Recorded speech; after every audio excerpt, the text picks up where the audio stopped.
Chad Peters and Stephen Stewart, both executives in junior mining companies focused on copper. And before I turn the floor over to them and we go through a bunch of different questions and see what comes of this conversation, I want to do a little introduction on why I wanted to put together this space. Number one, I like to do these focused on a specific metal when the metal price has been dropping, usually a better opportunity for investors to buy low than to buy high. Copper is down a little bit in the month of October so far, dropping from 470 to 435 this morning. It's had a volatile year, but still above $4 a pound, which is a pretty good price level for most majors like Freeport or Southern Copper. But for juniors, it may not be a great copper price actually. And I think we're seeing a lot of opportunity still. Like this bull market in the copper junior mining sector has not really taken hold yet. And so, why is copper so interesting to me today and to many other investors? Well, the next 25 years are going to be transformative across the globe, where it's not going to be like the copper like cyclical bull markets of the past that lasted for 4 or 5, 6 years and then fizzled out and then went into bear markets. I'm sure there will be a cycle here, but it's more of a secular trend higher as the globe wants more electricity. Everybody across the globe wants more electricity. They want to be able to be on the internet. They want to be able to do lightning fast searches. They want to be able to harness AI. And this is global. This is not just in the US and Canada or France or the UK. This is a global thing. And more electricity means more copper consumption. It really is that simple. And just to put some perspective on it, like today, globally, we consume a little less than 30 million tons of copper each year. That's today. And by 2050, the consensus of forecasts is the globe will consume 50 million tons of copper. So it's not quite a doubling, but it's like 75% jump from 2024 to 2050 in terms of the copper we need to have available to us each year. And just to put that into perspective, what does an additional 20 million tons of annual copper consumption actually mean?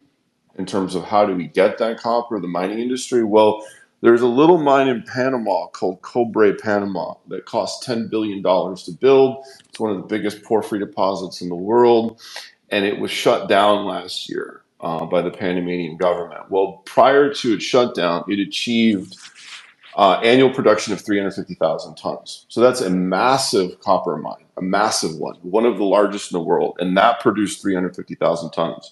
So to generate an additional 20 million tons, you can do the math. We need like more than 50 Cobre Panamas to come online in the next 25 years. That is a daunting proposition.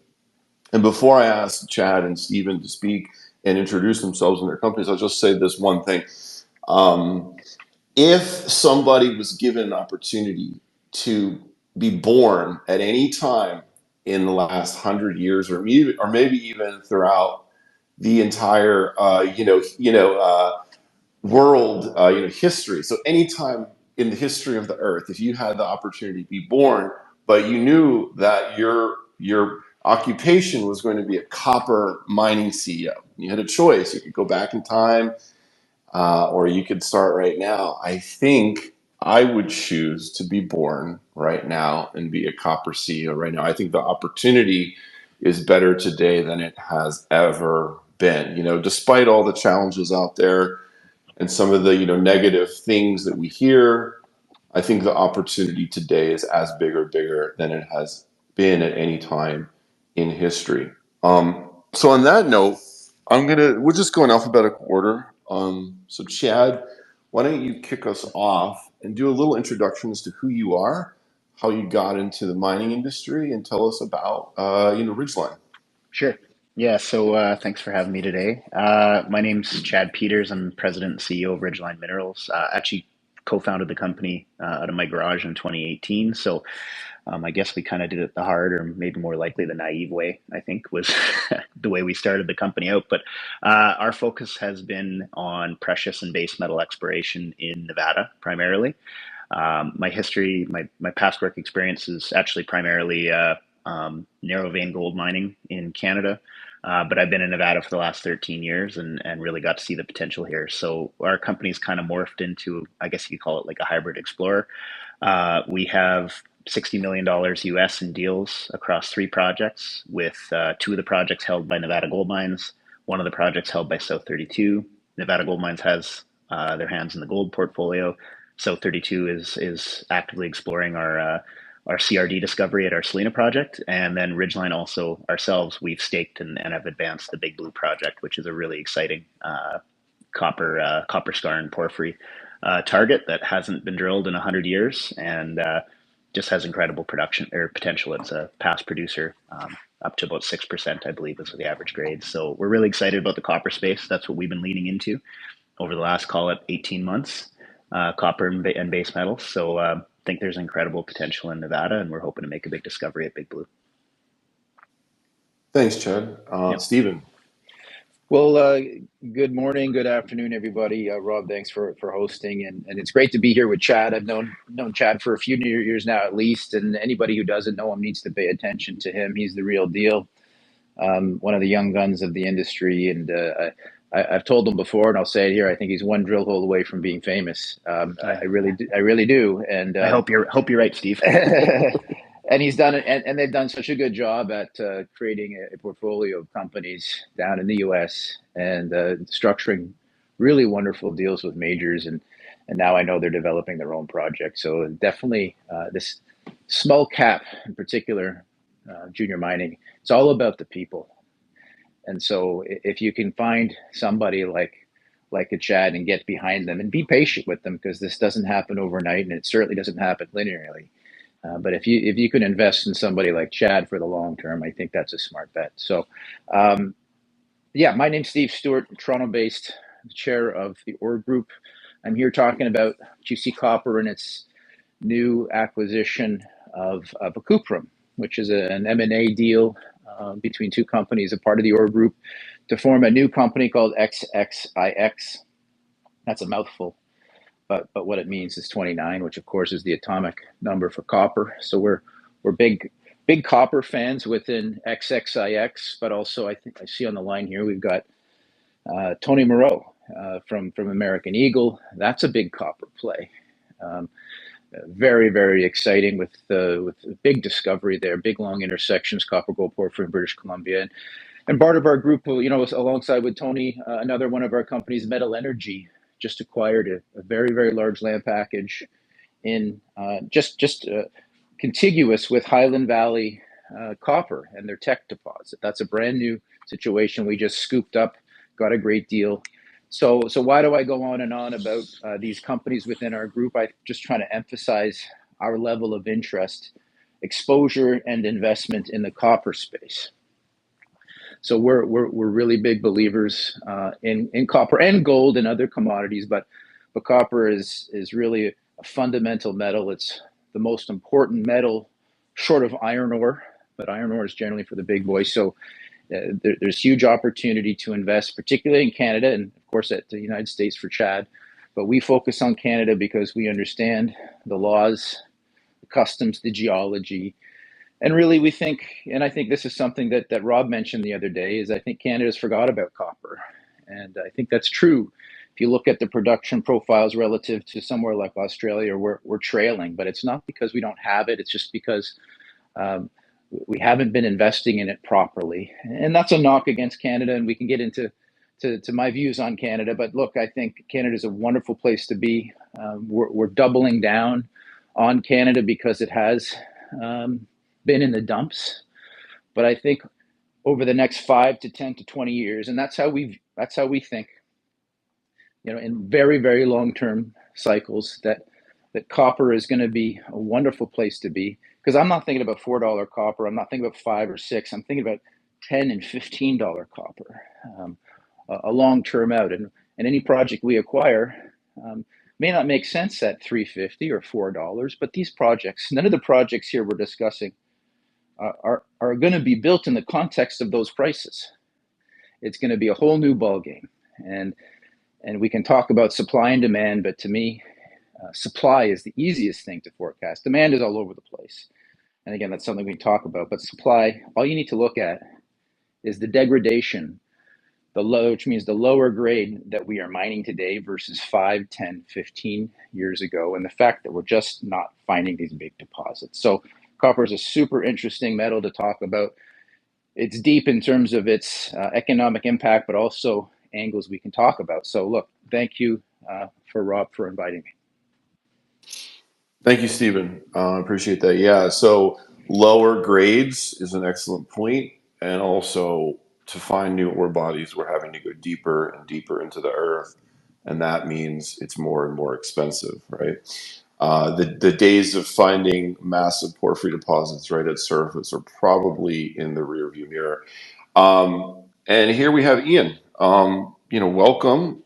Good morning, Ian. We're just doing introductions. So each of the two gentlemen, before you did an introduction of who they are and their companies. And so it's your turn if you're ready.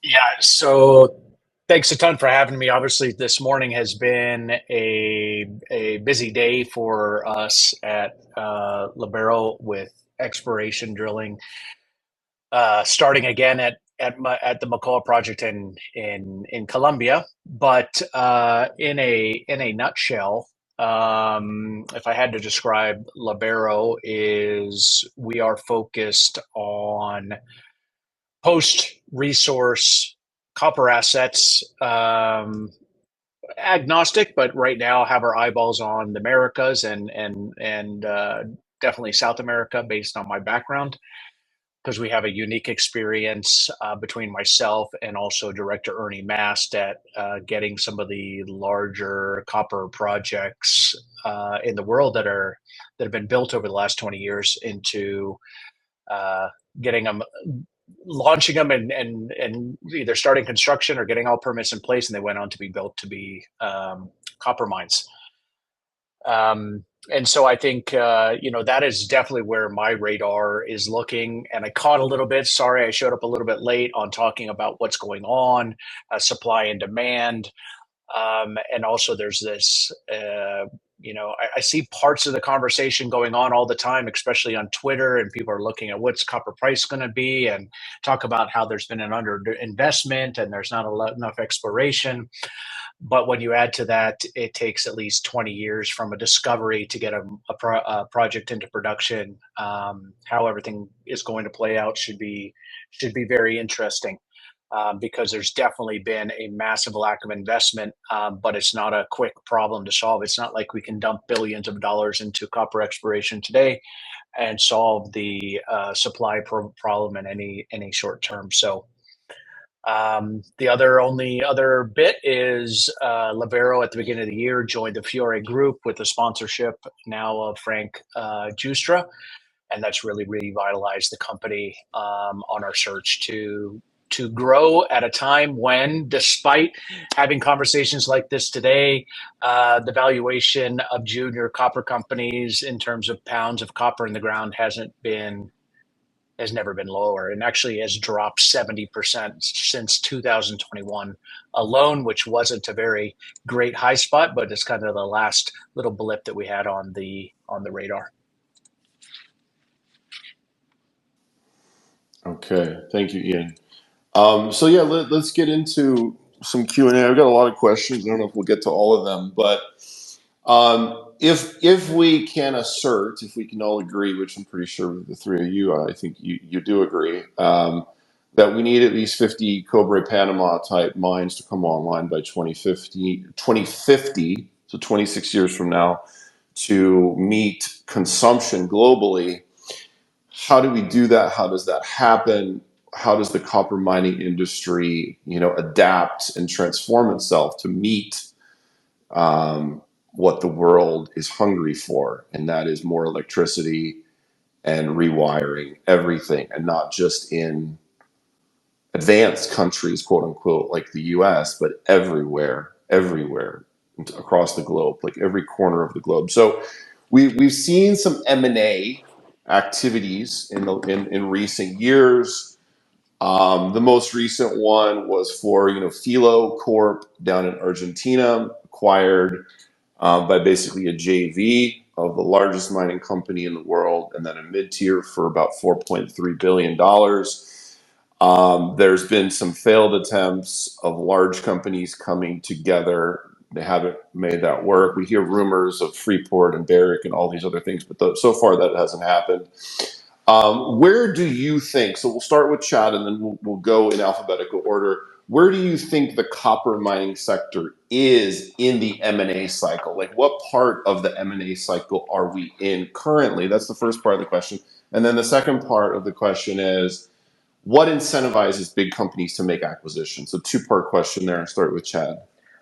All right. Well, I'll throw in the disclaimer there that I'm a geologist by trade, so the macro, take what I say with a grain of salt. But I still think we're pretty early in the M&A cycle. It sounds like from everything I've read, we're in that early kind of phase of consolidation. We were seeing, M&A happening that was, no premiums, even negative premium mergers there 6-8 months ago. Now we're starting to see slight premiums coming in.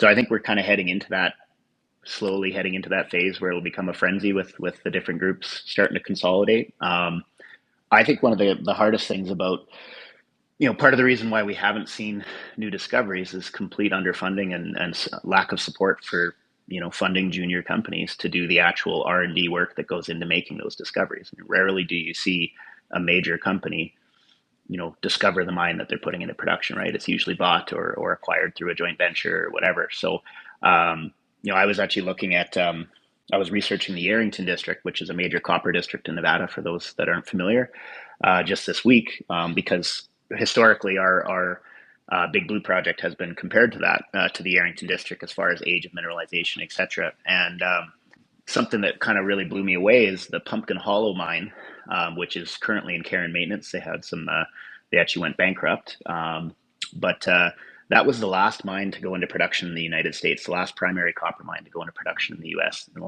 last like 19 years, from what I could tell from the research I did. So, we're just not seeing new discoveries, particularly in the US, and they certainly aren't going into production. So you're talking about the, that 20 years from now or 25 years from now, we need to, add 20 million tons of copper per year. I mean, it's taking that long. We can expect maybe one more mine in the United States to go into production in that time frame. So when you talk about, how are we going to meet that need? Frankly, I don't think we are, right? I don't think we're going to hit that. And so new discoveries, whether anywhere in the world on the copper space, are going to be just massive torque over the next 15, 20 years, I think. All right, great. Thank you, Chad. Turn to Ian now. I'm going to start with the premise for the question that I like answering a lot is, what is the industry doing to solve this problem? And I am, here to say that industry is not incentivized to solve the problem, right? And I think it's one of the bigger misconceptions and why we're probably in the problem that we are today, right? If we look at the M&A cycle, you can look back at the last cycle, right? Back in, 2012 maybe, where I can't, if my dates are wrong a little bit, I apologize. But, we saw a big spike in copper price. We saw a lot of different large acquisitions by a lot of large mining companies that were really forced to expand, because that is what shareholders were driving. They wanted to say, where's the future? Where's the expansion? Where are we going? And guess what? Then copper price fell. Those acquisitions looked extremely ugly. And then, we saw a lot of CEOs get fired, right? That's because, the hindsight, the shareholders are only, looking 6 months down the line.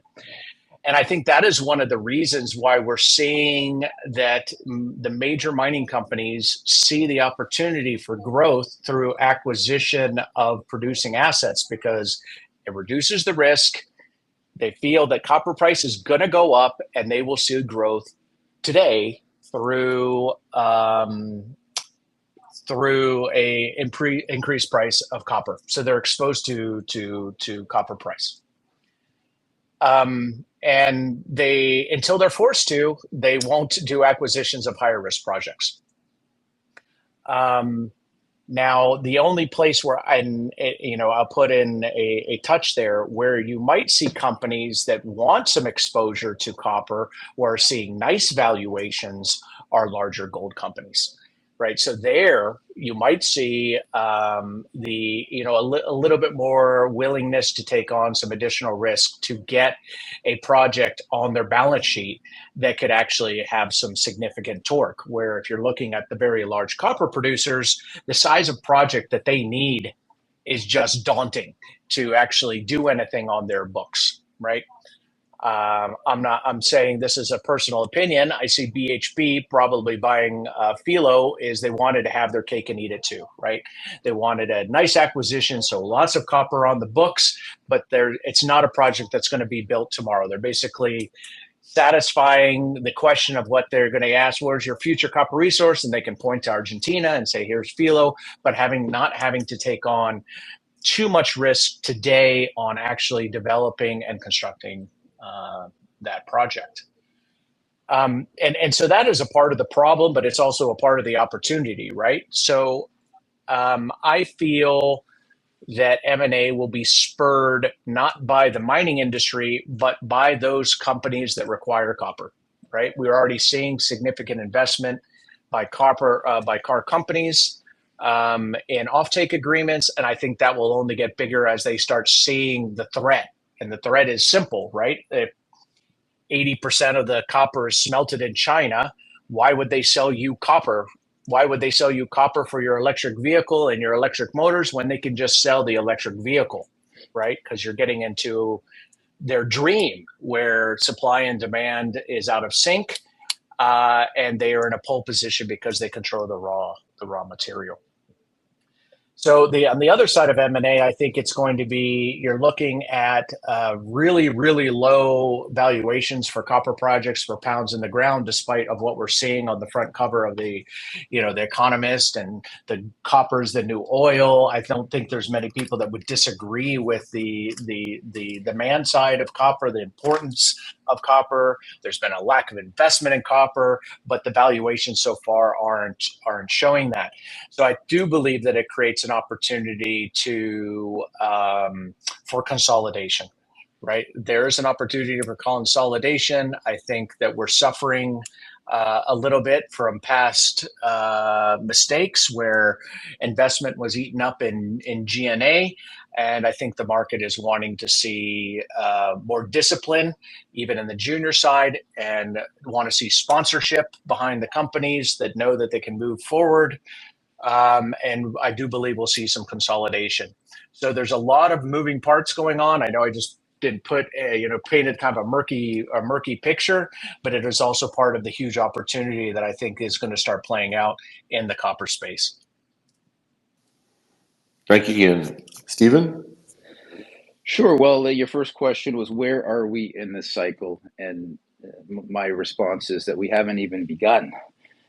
So it's not even the first inning.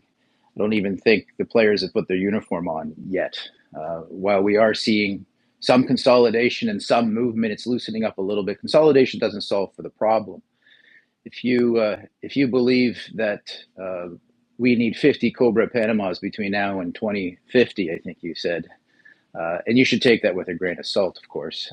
I'm not a huge fan of these forecasts like 2050, 2035, whatever they are. There's a lot of noise in there. But let's just say you believe that, it's a function of price.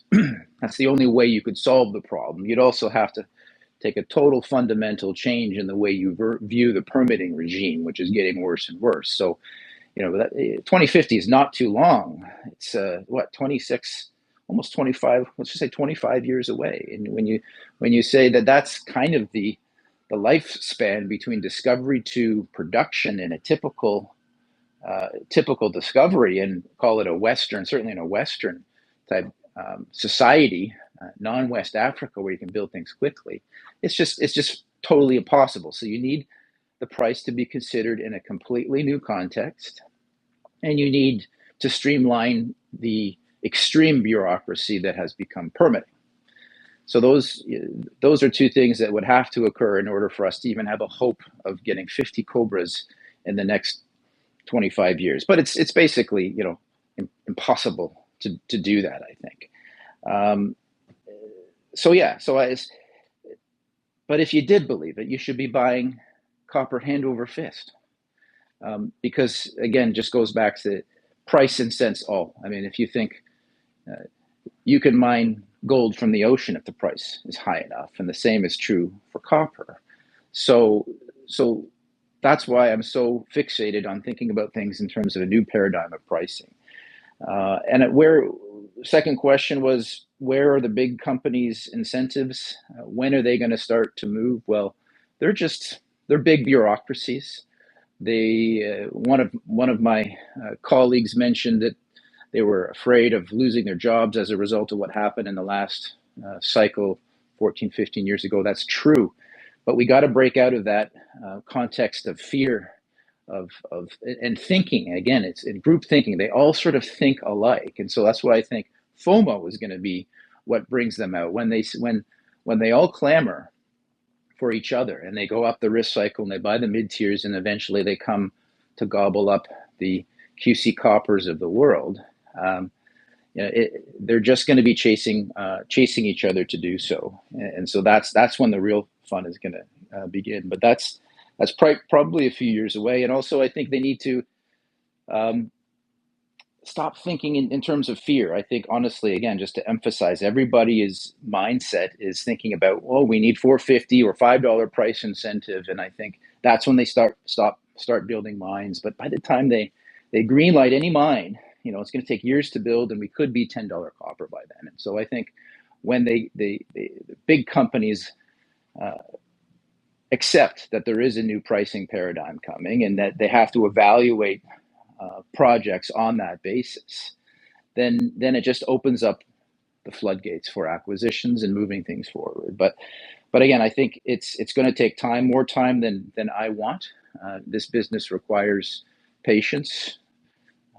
That's why I take long-term bets. I own my assets. All of our assets are 100% owned, so that when the tide does turn and the big guys and then the mid-tiers start looking for the next generation of miners, me and my group are here with de-risked assets and wonderful jurisdictions with access to infrastructure, excellent grades.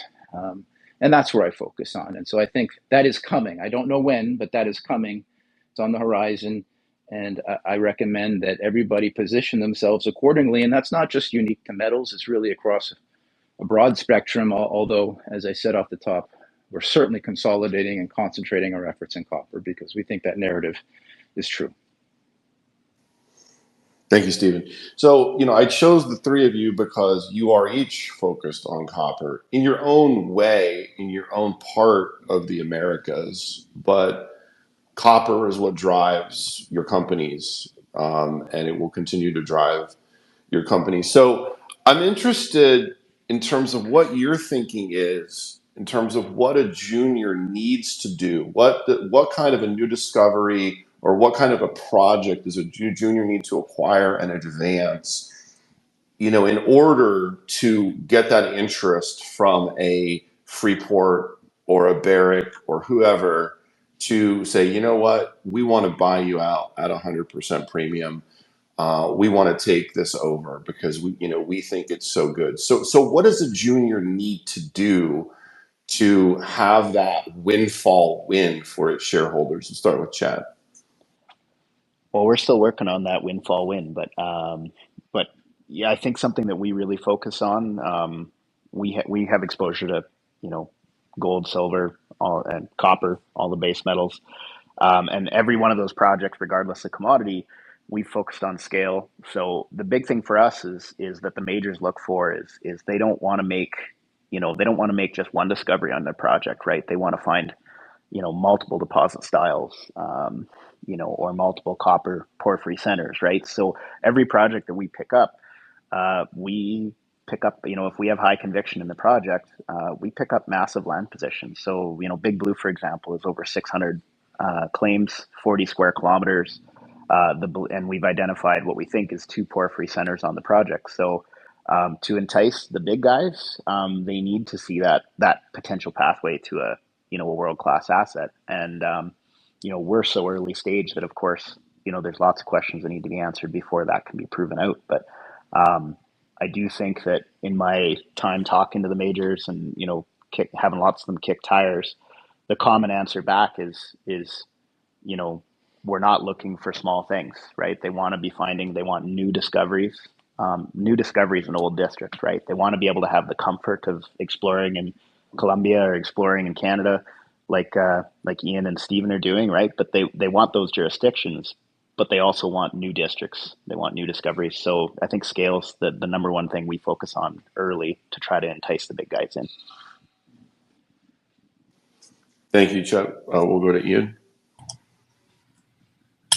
Yeah, so the question is interesting because it matters where we are in the cycle, right? Early on in the cycle, like we are today, and I love the comment. We're still putting on our uniforms. We're still in the locker room, right? They're just looking at other producing assets, right? And then it's late stage assets, right? We've seen it where projects only got acquired once they had financing in place and were ready to turn a shovel. But as the market gets hotter and hotter, then it goes into earlier and earlier stage projects. And I'm going to probably say, although I am a mining engineer, and that's a big caveat, right? We are starting to see interest in at least doing JVs and stuff to spur some exploration. In terms of jurisdiction, I already loved, Chad's reply that they want to see, it's a mixed bag, and it really depends which one of the mining companies you're talking to. Some really focus on jurisdiction. Others really want to find elephants, right? And so you don't find elephant districts in areas that have been played over and over and over and over again, right? So that requires a little bit more risk. So there's different appetites. And to be fair, it's not like we get to pick, where these gigantic deposits are, right? If we look from Chile through Panama, there's probably 12 of the 20 largest producing copper mines in the world, right? So that these districts are tight, right? It's not like you can find large copper projects all over the world. But I would like to say what we focus on, and that is on developing projects so towards a construction decision, right? Whether it was my experience with Mirador in Ecuador, taking the first industrial scale project to the start of the construction and starting the construction on that project. It's now expanding today to 150,000 tons per day, or Ernie Mass with Cobre Panama, who got all the permits into place. That is kind of our niche, right? And we see an opportunity in that niche. And probably for greenfields exploration, the market still isn't incentivized to do it because the valuations aren't there to justify the spend, right? So it's really playing out really interesting in it. But if you want, in my space, I would say the ideal project is the following. You want a project that you can build at 30,000 tons per day. That's the biggest trucks. That's the biggest SAG mill. That's where you get the order of magnitude size, that you get that economies of scale. That's a big project. That's over 200 million tons if it's mined over 20 years, 200 million tons of mineable resource or mineable reserve, right? But with a big but, that they want the potential to expand, and we're talking 150,000 tons per day or bigger, right? You're basically going from 30 to 60 to 90 to 120, and moving or just adding, bolting on bigger, more and more equipment, more and more big trucks, right? because that's what it takes to have one of the 20 largest copper mines in the world. You need that scale, and there's no interest in doing it unless you can get to that scale when we're talking about the big boys. I'm not talking about the mid-tiers, but if you're really talking about the big boys. And 150,000 tons is over 1 billion tons of mineable resource, not just resource, right? So it has to be mined. So you're talking probably 2 billion tons, or a pathway to demonstrate this thing can really, really, really grow and make it worth the time. Because if we have to build 50 Cobre Panamas, which I think is an exaggeration, but who cares if it's 10? If we have to build 10 Cobre Panamas, how many Cobre Panamas have been built in the last 20 years? One. Right? There's been very few top 20 size copper mines built, and they're normally scaled. I think the lessons learned is nobody wants to do gigantic projects right from the beginning. They would rather have something where they could start and then expand, like I just explained. And that's where I think we are. And the truth is, we might still be in the locker room. We might be talking, and I heard some term, 2-3 years from when I agree with that, right? But based on the point that we're starting from, based on the valuations of the ground, if we just go from 0.2 cents per pound in the ground to a more reasonable old school, an older number, not too many years ago, of 2 cents, that's still a 10x. Forget acquisition prices where you can go for 10 cents per pound in the ground. I think there's lots of room once this starts moving, that there is a lot of room in the entire ride from today until for many, many, many years in the copper space. Thank you, Ian. Stephen? Yeah, to me, it's all about, again, human psychology, FOMO. The majors are not moving because they don't need to, they don't feel compelled to, unless there's something of scale, like a Filo, which is a mega deposit, and there certainly was competition there to acquire it. So that's without question something that the big boys, the BHPs and the Rios require is scale. It needs to move the needle in the context of their world. And the other thing they're waiting for right now is things to be de-risked, because they don't want to, especially when there's the competition's just not there. So there's no competitive tension, and they can just sit and wait. They're happy for the juniors, the exploration companies, to try and turn themselves into development companies and so on and so forth, and work through to feasibility, work through the social license and permitting. And so they're just happy to keep that risk off their balance sheet and wait until the tide turns. And then it'll be too late.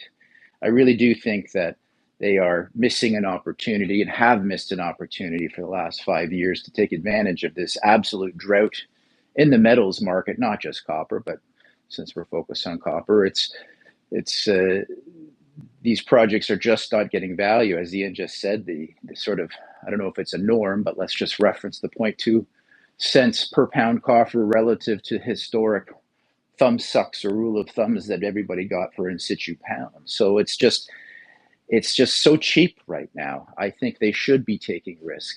They should be thinking in the context of 10 years out. When these things actually get built, they should be taking the risk to build them without their required incentive price that their boards have mandated, who really don't understand the business oftentimes, certainly are not forward thinking. They're worried about keeping their jobs.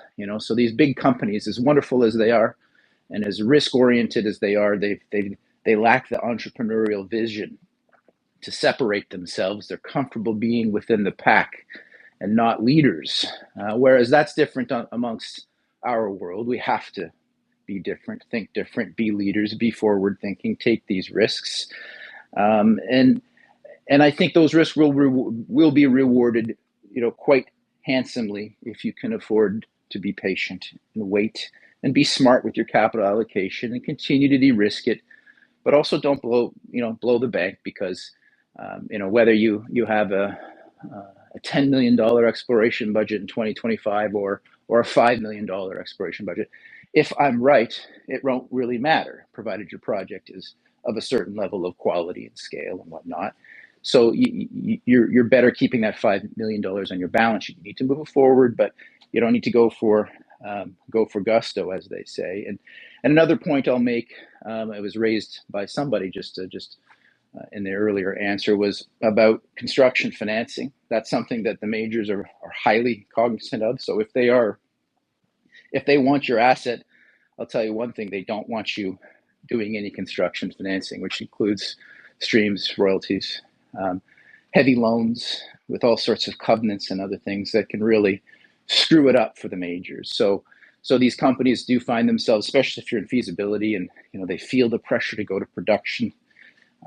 They shouldn't. They should not. A junior should not look to produce it themselves. They should not look to achieve or attain construction, the elusive construction financing package that touches upon all levels of the capital stack, from equity to debt to converts to streams and royalties, just buggers it all up for the Rio Tintos of the world. So that's a dilemma. I understand it, but something to be cognizant of. Certainly the majors are. But again, I just go back to the beginning.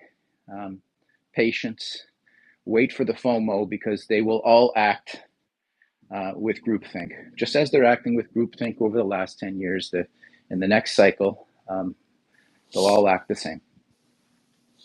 Thank you, Stephen. And if anybody has a question for our three copper CEOs, go ahead and ask to speak, and I'll call on somebody.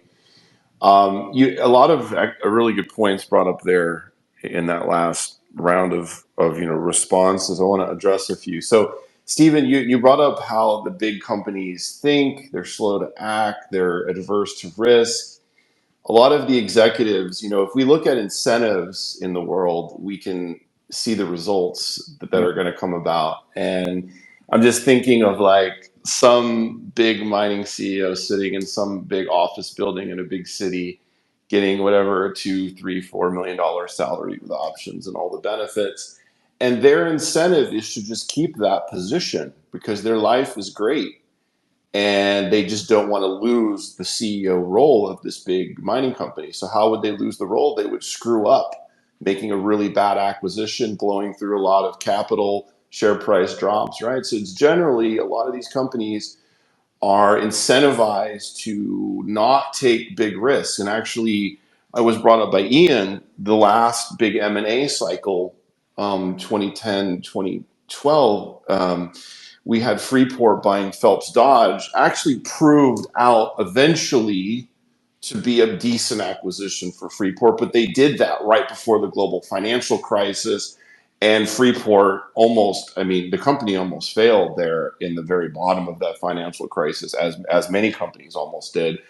So their timing was not necessarily fantastic. And then, Xstrata and Glencore in 2012, well, that top ticked the cycle. That $90 billion deal, like literally top ticked it. So Stephen's point that yes, the FOMO hits and these deals get done at the top late in the cycle. So if we assert that we haven't even put on our uniforms, we haven't even walked into the stadium to start the game, what is the copper price that's going to be required for the game to actually start in the first inning, the first quarter, to get underway? What's the incentive price? I mean, I think Stephen mentioned $15 copper. That seems pretty far afield, but maybe it's not. What's the price of copper to really get some action underway? Start with Chad. Well, I'd love to see $15 copper. That'd be phenomenal. But I think if I almost think of it the same way as when folks were saying once gold pushes up over 2,300, it's all bets are off, and now we're at 26. And nothing has really changed all that much in the market. So I'd like to think that like you start pushing consistently above $5 copper towards $6. That's going to hopefully start kicking off some excitement, but. It's tough to say at this time. So much has changed since the pandemic. You think pre-pandemic $2,300 gold was like the holy grail. Now it's our new bottom, right? So, I think it's going to have to be 5 pushing up through 6 to get folks really excited and start getting some of that FOMO going with the big guys. But who knows? I'd be retired by now if I knew that answer there, Rob. So, all right, thank you, Chad. Ian. It's it's indirectly as copper price for us. I mean, or I guess I'm speaking for everybody, but I shouldn't. But we're not incentivized by copper price. We're incentivized by share price, right? So eventually, share price or copper price will get high enough that equities will also start running, right? I remember it was just right now at Beaver Creek. Frank Justra says, "Listen, I have to eat a little bit of crow because I was here last year, and I said if gold goes over $2,000 per ounce, you're going to just see all these equities just going nutso. And here we are at 2,500, and really, it really hasn't really started yet, right? So in that case, we do believe, right, that eventually, the wheels, worst case, the wheels completely fall off and it's a disaster and there's a lack of physical delivery, etc. I think that things will absolutely happen before that ever happens, right? Before it really, really becomes a serious issue. But it really is when do the equities move, and I like doing the comparison. These are broad numbers, right? So don't nitpick me on being completely off base. But if you say, gold price today is 2,500, and the average earlier stage project with a resource in gold is valued at about $10 per ounce in the ground, and you go, we're all going, oh my God, I can't believe it's $10 per ounce in the ground. That's absolutely awful, right? But that's equivalent to 4% of the current gold price. If you take that same and use $4 copper, right? In copper, that's 16 cents per pound in the ground. We're nowhere close to that number today. So it doesn't incentivize the explorers. And I agree with some, there's a huge opportunity here where they are saying it. They're saying, no, let the juniors spend $200 million on a project and we're going to go buy it for 50 million. What a deal, right? Like we're going to get a great deal but it's not happening. That's the only problem. There's not significant investment going into exploration of copper right now because of that problem, right? Because if you're seeing valuations between 1 and 0.2 cents per pound in the ground, you're obviously not incentivized to go spend tens of millions of dollars to go explore a project. But for the people listening, obviously this creates a huge opportunity. If that's where valuations currently are, that those star projects, I call it the cool kids club, right? Where you're a Filo de Sol or you're a Warinsa or you're another top tier project, you all of a sudden get the torque and things start taking off. And I think that you're going to start seeing torque in more and more projects that based on the valuations we are today. We're talking a lot about the end game, which is M&A, and when M&A really starts in our space, and really, well, we're talking completely different valuations than we are today. So along that pathway, it's going to be a significant value opportunity for those investors to get in it now, right? Because the value it's really hard to lose, right? We know what the long-term vision. I think everybody is in fairly good agreement on where copper potential is. The demand requirements, forget the energy transition, forget all these other things. Just if we were just in a normal growth with the electrification of the planet, there's not enough copper, right? So things are going to start happening. And as we when we get out on the field and we start playing and we're kicking the ball and valuations are going up, there's a huge opportunity to see a significant increase. And I think all of us have our eyeballs on the end game, right? We see an opportunity to increase significant value from where we are today without losing that end game. I love the comment about stay away from those streams, stay away from those royalties. Don't deal with the devil because you're actually, hampering the end game here. And I like the discipline that I'm hearing because I feel it too. That we want to see value creation all the way along this ride, which we expect to go on for many years.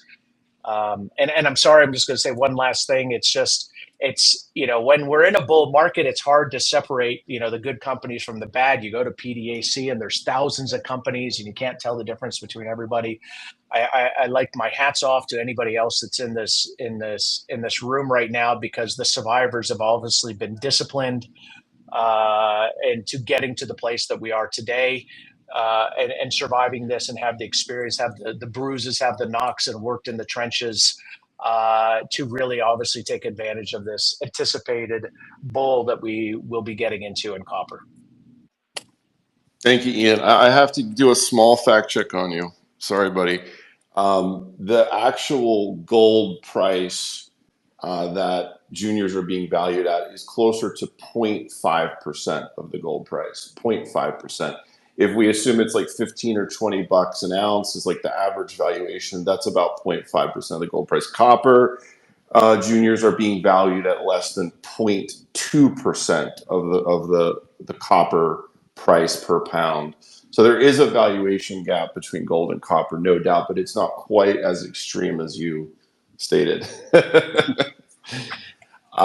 Stephen. Yeah, thanks, Rob. Well, look, it's the first time I've ever wished my name was Albert for alphabetical purposes, because my friends Chad and Ian are taking all the good comments. But I referenced, I'll take ownership of my $15 per pound copper price. Now, of course, I didn't qualify that with when, which is important. So take all price forecasts with a total grain of salt, unless somebody puts their name behind it and puts a date associated with it, which I will not. But what I will double down on is that it's coming. I just don't know when. It could come sooner than we all anticipate. I am a believer in this inflation wave that we saw over the past, well, officially over the past 4 or 5 years, unofficially much longer than that, is not under control, as much as they'd like to tell you that inflation's down at 1.7%. I saw a headline today. I don't believe it at all. I believe they're incentivized to bring interest rates down to save everybody's mortgage and other things so they can win elections. Beyond that, I anticipate future waves of inflation, just like they saw in the 70s. It'll be different, but it'll rhyme, because again, people are the same. They react to the same incentives. As Robert said, you show me the incentives, I'll show you the outcomes, and everybody's incented for lower rates, and lower rates are going to lead to higher inflation, and so on and so forth. So these copper prices that we see right now, I do think in the context of 3 to 5 years will be well behind us. 5 will be the floor, but don't conflate price with margin, because those costs are going to track, and so it's not like you're going to be printing money hand over fist over a long enough period of time. Those costs are going to track the increase in price. So if copper price is $15 a pound, expect your costs to be 13. Just again, that's just. I use those numbers as an example, certainly not as real, but it just goes back to how I think this industry, the producers, need to evaluate price incentive, and it's all wrong, and they're all plugging in 450, or if they want to be bold, 5 into their spreadsheets, and then they're discounting it out 25 years and putting an 8% discount rate on it. And I mean, first of all, that way of evaluating a resource project is fatally flawed. Everybody knows this, or at least if you've spent enough time in Excel spreadsheets building these things, you know that the terminal value beyond 15 years is 0. And so they're just all looking at them in the wrong way. They're all thinking about their prices and inputs in the wrong way.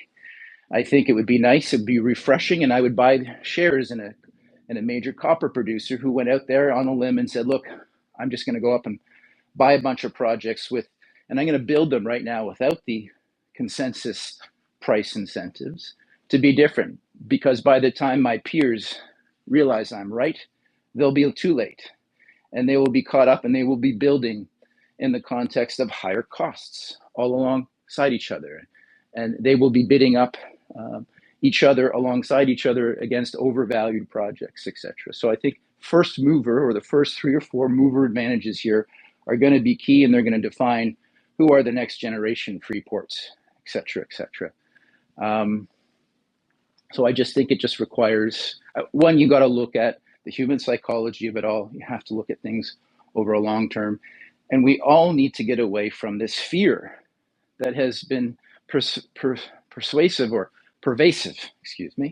throughout this industry, in particular the juniors, and we're all so afraid of losing our shirt and our money, and it's true. We've all lost money. It's been tough. But you got to get over, you can't let that fear dictate your future decisions, and you have to take a position. We're all here.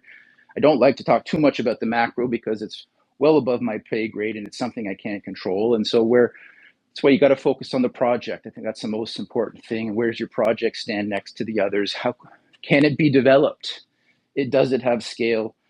What costs on a relative basis are it going to have? And that's why, again, plugging my book, XXIX, it's going to have 5 billion pounds of copper in 2 projects in the world's best jurisdictions, Ontario and Quebec, and with access to infrastructure. So these things can be built quicker. Nothing's quick in this business, but quicker than something in the mountains, quicker than something 12,000 feet in the desert, and can be done so with lower costs. Because if you can drive to these projects, which Opemiska can, which we can at Thierry, which is the asset we're acquiring, and I'll even plug American Eagle again, he can drive to his project. So that's something that we focus on is how quickly or cheaply can you develop these things? And you can put twice as much steel in the ground if your costs are half as much without helicopters and other things. And then when it comes to CapEx, I do think that that is also critical when infrastructure comes into play, because not every project is going to be Cobra Panama. Those are once every 25 years, something of that scale, or something that Philo is, or something that Robert Friedland has in the DRC. Again, those are maybe 4 a century we find something like that. So you can't really bet on that. You have to find things that may not be mega, but things that work. And that's what QC Copper, soon to be XXIX in December, is going to have 2 assets that are 100% owned. So we're not losing them. They're going to own them. They're going to be real copper deposits, high margin projects, great jurisdictions. I think that's it'd be nice to find a Philo. It'd be nice to find a Kakula. But again, keep in mind, those things were 30-year successes, and they're very, very hard to find. Stephen, you got ahead of me in my closing question, but that's good. Thank you for that. So the closing shots here, I'll give you guys each a couple minutes, and we'll wrap up for the day. I think this has been a great panel. Thank you each for participating in this. So Stephen said you can't control the macro. It's true. We have no control over the macro. We're just little fish in a big ocean, just trying to catch a little wave to go for a ride for a little bit. But we do control the micro, and each of you are CEOs, so you have a lot of control over each of your individual companies. So we'll start with Chad. What do you control, and how will you generate shareholder value from a rising copper price over the coming years? Yeah, that's a good one. I used to think that, the harder I work, the more the stock price would go up, right? That there was a direct correlation to if I just put in 80 hours a week, that obviously people would notice, and you realize that, you're still putting that time in, but what you can't control the stock price, right? And I think that, both Ian and Stephen really brought up that, there's just this massive disconnect right now. And so things that I try to control is the project, just like Stephen was saying. Like we pick up great projects that catch people's eye in bear markets. I think they'll be absolute screaming projects in a proper bull market, right? I think people will actually really see the potential that we're building there. So we try to really focus on just doing good geology, keeping the balance sheet tight, not overspending in a market right now where you're getting limited success. I mean, there's stories like American Eagle with NAC, that have actually seen a nice run on their stock from some very, very good drill holes. But just drilling okay drill holes gets you nothing right now. It's actually a negative to the company. So we're trying to watch the balance sheet. We're being really careful and strategic on who we bring in as shareholders, who we bring in as partners, and what we're doing is we're building, I think, a really exciting exploration company that when that bull market comes, both in gold and copper, we're already well advanced into the exploration cycle at the project level at each one, and hopefully making new discoveries heading into a a really exciting market. I mean, just for example, at our Swift project, NGM has spent $7.5 million in the last 2.5 years on exploration US. That's currently a few $1 million under my combined market cap. So they're spending essentially our entire market cap by the end of this year in US dollars on a single project, and we have 2 other deals with the majors. So we're trying to see low cost or low risk money going in the ground at our projects in a bear market, and when things really turn, that's when we can turn on the exploration on our 100% owned assets, and get really aggressive and hopefully make a copper discovery that really matters to folks. So it kind of makes me laugh. Just one last comment. We have 3 deals totaling $60 million US to earn into, anywhere from 60 to 80% of our projects over time. And I don't know if it's never crossed the majors' minds, but why wouldn't you just make an offer if you really feel strongly about any one of our projects? Just buy the whole company, right? Because it's cheaper than what they're spending on exploration to get to a 60 or a 70% ownership stake. And then to top it off, Ridgeline holds non-dilutive free carries in every single deal that we have. So 20 to 25% non-dilutive debt facilities that allow us to participate in a discovery as it moves to development and hopefully eventual production, where we don't have to issue any stock or do any debt financing to participate on a pro rata basis. So there is a weird disconnect in how the majors view companies right now. And I think I agree with Steve. I'd love to see, I don't want to get taken out now. But I'd love to see a major just be like, you know what, we believe in this project and we're buying it outright before they have to pay $1 billion to the junior to do it. So I kind of segued off down a rabbit hole there, but yeah, that's how we're trying to keep our balance sheet tight and wait for the tides to turn, and hopefully the markets respond. That's a good point, Chad. I actually didn't think about that until you just said that. Well, I hope no one from Barrick is on the call right now. I don't know. They've been on a couple of my spaces in the past, so you never know. Yeah. Well, Chad, let me give you my 2 cents on two comments on that. Why don't they buy you? I've asked myself the same question. It's their interpretation of risk mitigation. They've tied it up. They put the money in the ground instead of your shareholders' pockets. But it's risk mitigation, and eventually, that mindset will be forced out. And the second thing is, thank you for plugging American Eagle. If you didn't know, Tony Moreau's in the next office over, and I heard him yelling in approval for your free plug. Well, so I'm happy to it. A great discovery. So Tony's got a big smile on his face. I know. All right, Ian. Thanks, Chad.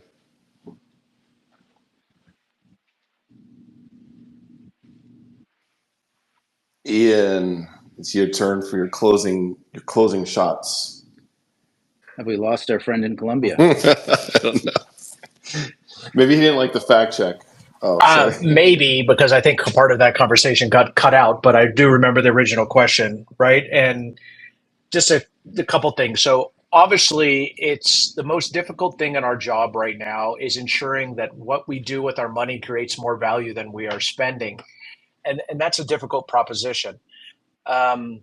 We do believe that there's, where our project in Mocoa in Colombia has the ability to put out drilling results that get it re-rated in terms of its valuation. And so that is a winning bet, right? But we're also seeing that there's value through transaction, right? If it's easier to acquire pounds in the ground today, especially with our focus on post-resource projects, which is more of our experience and background as a management team.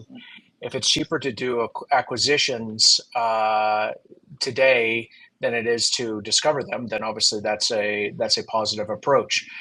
And I also understand the frustration where news releases get put out because obviously I work in a larger group and see it. The nice part about it, and something we have to remind ourselves, how do we take advantage of when this thing really starts to take off and we get out of our uniforms and we're going out on the field, is that many times we get valued in the future based on our work today, right? So the best way to take advantage of a bull is to be in front of the curve. The best way to be on the front of the curve is people can look back and see all the work that's already been done, the quality of the work that's always been done. So work today to be valued tomorrow, I think would be the base summary of that case. So having an eyeball down the road, how do you take advantage of it?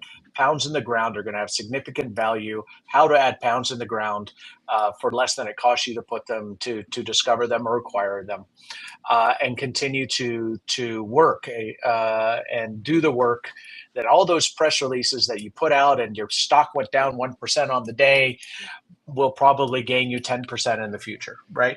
Because all that work, all that history, builds over time and the value of the company that you're creating. Well said, Ian. Thank you for that. And final words from Stewart. All right, I get the final say. Well, look, I'll be succinct and I'll sort of touch upon what both Ian and Chad said. Chad said, work hard, and I agree. Don't stop the hard work, Chad. I know you work hard. That'll pay off, especially if you work smart, which is better than hard work. And I know you work smart. So I think that's important. That's something that we do at the Org Group. We work hard. We love our jobs. We're passionate about it. And we also try and work smart. We're learning through our mistakes. We've made many, but we get better and better. And working smart leads to, what Ian was talking about, is capital allocation. Again, be smart. Just because the dogma is to, drill, rinse, repeat, drill, rinse, repeat, that doesn't necessarily create value for your shareholders. It certainly hasn't over the last few years, arguably over the past decade. So that leads me to M&A, and that's where you get the best bang for your buck. And that's what QC Copper is doing with the acquisition of Cuprum right now. We're buying it at a $12.5 million all-share valuation. It's a phenomenal deal for all shareholders, frankly.